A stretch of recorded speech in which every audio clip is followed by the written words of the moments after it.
Iraq on Saturday holds its first parliamentary election since declaring victory over the Islamic State group, with the country hoping to shore up a fragile peace as it looks to rebuild.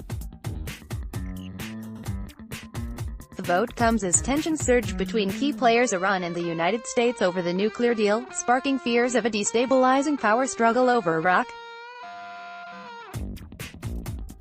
Roughly 24.5 million voters face a fragmented political landscape 5 months after the jihadists were ousted, with the dominant Shiites split, the Kurds in disarray and Sunnis sidelined. Prime Minister Haider al-Abadi, who took over as his rampaged across Iraq in 2014, is angling for a new term, claiming credit for defeating the jihadists and seeing off a Kurdish push for independence.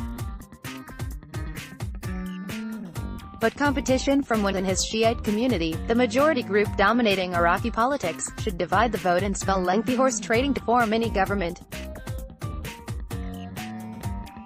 Whoever emerges as premier will face the mammoth task of rebuilding a country left shattered by the battle against IS, with donors already pledging $30 billion.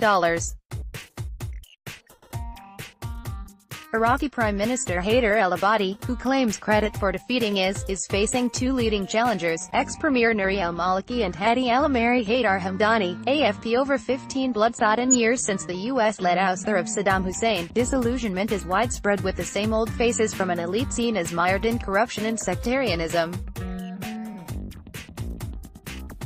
More than 2 million people remain internally displaced, and IS, which has threatened the polls, still poses a major security threat.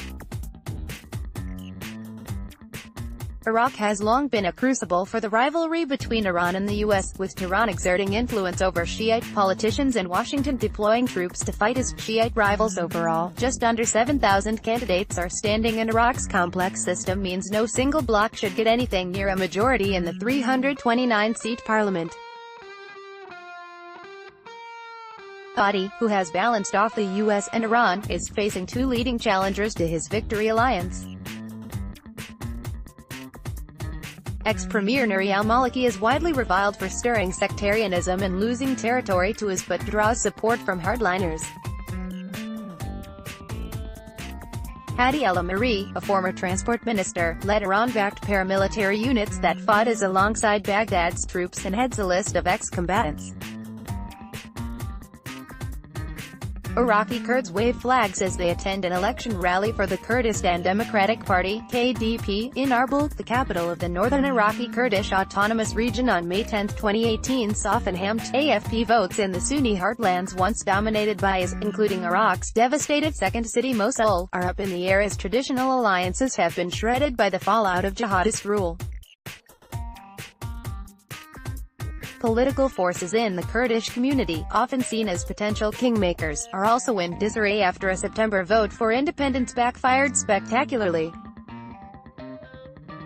The Kurds look set to lose some of their clout on the national stage after Baghdad unleashed a battery of sanctions and seized back disputed oil-rich regions.